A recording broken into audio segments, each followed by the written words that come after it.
नमस्कार दोस्तों। तो आज हम आपके लाए हैं अंडरस्टैंडिंग इंडिया का सिलेबस लाए हैं, जो कि सेमेस्टर 1 SKMU का है। ठीक है, तो जिसका भी अंडरस्टैंडिंग ऑफ इंडिया लिए हैं तो उसके लिए ये वीडियो है। ठीक है, तो देखिए आपको यूनिट 1 में क्या पढ़ना है। आपको यूनिट 1 में आपको भारत स्वतंत्रता संग्राम के बारे में पढ़ना है। ठीक है, इसका अंदर आपको क्या क्या पढ़ना है। इसका अंदर आपको पहले गांधीवादी जन आंदोलन पढ़ना है। ठीक है, पहला यूनिट में क्या पढ़ना है, आपको भारत स्वतंत्रता संग्राम पढ़ना है। ठीक है, फिर यूनिट 1 के अंदर आपको गांधी जन आंदोलन पढ़ना पहला। इसमें आपको असहयोग आंदोलन पढ़ना है, जिसका उद्देश्य विशेषता परिणाम पढ़ना है। फिर सविनय अवज्ञा आंदोलन जैसे कि पढ़ना है। उसका अंदर दांडी यात्रा पढ़ना है, नमक सत्याग्रह पढ़ना है, ब्रिटिश शासन का ठीक है अवज्ञा आंदोलन पढ़ना है, अवज्ञा पढ़ना है। फिर तीसरा में आपको इसी में पढ़ना है कि भारत छोड़ो आंदोलन 1942 का, जो अंग्रेजों भारत छोड़ो का नारा जन समर्थन एवं दमन किया था भारत छोड़ो आंदोलन का, वो पढ़ना है आपको। ठीक है, यूनिट 1 में, यानी कि भारत स्वतंत्रता संग्राम के बारे में पढ़ना है। ठीक है, फिर यूनिट 1 का 2 में क्या पढ़ना है, आपको भगत सिंह के बारे में पढ़ना है, उनकी साथियों की भूमिका पढ़ना है, उनके उद्देश्य पढ़ना है, फिर उसका विचारधारा पढ़ना है, उनका बलिदान पढ़ना है। फिर आईने आंदोलन पढ़ना है, जैसे कि नेताजी सुभाष चंद्र की भूमिका पढ़ना है, आज़ाद हिंद फौज का गठन पढ़ना है। ठीक है, मैं तुम मुझे खून दो मैं तुझे आज़ादी दूंगा, तो जो आज़ादी जो नेताजी सुभाष चंद्र भूमिका निभाया था वो बताना है इसमें आपको। यूनिट 2 में क्या पढ़ना है, यूनिट 2 में आपको भारत राष्ट्र विकास पढ़ना है। ठीक है, भारत में राष्ट्र विकास की नीतियाँ पढ़ना है। उसमें आपको पहला पढ़ना है योजना।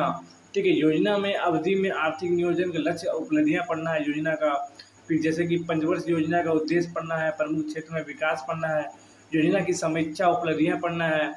ठीक है, यूनिट 2 का ही यूनिट 2 में 2 को पढ़ना है आपको नई आर्थिक नीति 1991 पढ़ना है, उनका उदारीकरण, निजीकरण, वैश्वीकरण का उद्देश्य प्रभाव पढ़ना है।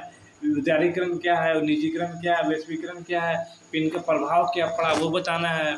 फिर तीसरा में आपको पढ़ना है भारत में गरीबी उन्मूलन और रोजगार सृजन का कार्यक्रम पढ़ना है। ठीक है, आपको ये सब नई आर्थिक शिक्षा नीति 1991 के तहत पढ़ना है। ठीक है, फिर इसी में आपको आगे पढ़ना है कि प्रमुख योजना जैसे मनरेगा बारे में, ग्रामीण रोजगार योजना, गरीबी रेखा से नीचे BPL कार्यक्रम आदि के बारे में थोड़ा मोड़ा जानकारी ले लेना। ठीक है, यूनिट 3 में आपको क्या पढ़ना है कि संविधान एवं नागरिकों की भूमिका पढ़ना है। जैसे कि आपको पढ़ना है भारत स्वतंत्रता संविधान की प्रस्तावना पढ़ना है, उसका संविधान के परिचय पढ़ना है, उनका उद्देश्य, मूल भावना है। ठीक है, संवैधानिक मूल्य के बारे में पढ़ना है, संप्रभुता, समाजवादी, धर्मनिरपेक्षता के बारे में जानना है, लोकतंत्र, जनतंत्र के बारे में जानना है, स्वतंत्रता, समानता, न्याय, बंधुता, मानवीय गरिमा, राष्ट्र एकता, अखंडता बारे में पढ़ना है। ठीक है, 3 में पढ़ना है आपको मौलिक अधिकार है, मौलिक कर्तव्य के बारे में पढ़ना है, उनका अधिकार, व्यक्तिगत स्वतंत्रता, समानता, शिक्षा बारे में पढ़ना है, कर्तव्य, संविधान के प्रति सम्मान, ये सब आपको पढ़ना है। पर्यावरण संरक्षण पढ़ना है, राष्ट्रभक्ति, पर्यावरण संरक्षण। फिर नागरिकों की भूमिका पढ़ना है आपको जी। ठीक है, लोकतंत्र का सशक्त एवं जीवन बनाने, भागीदारी, मतदान, जिम्मेदार नागरिकता पढ़ना है आपको, ये सब पढ़ना है आपको।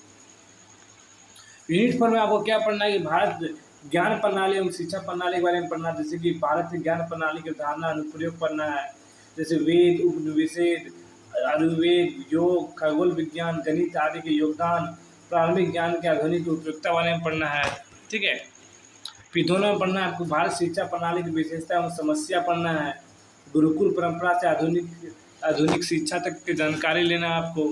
ठीक है, वर्तमान में शिक्षा प्रणाली का असमानता क्या है वो बतलाना है, संसाधन की कमी, रोजगार का असमानता बारे में बतलाना है।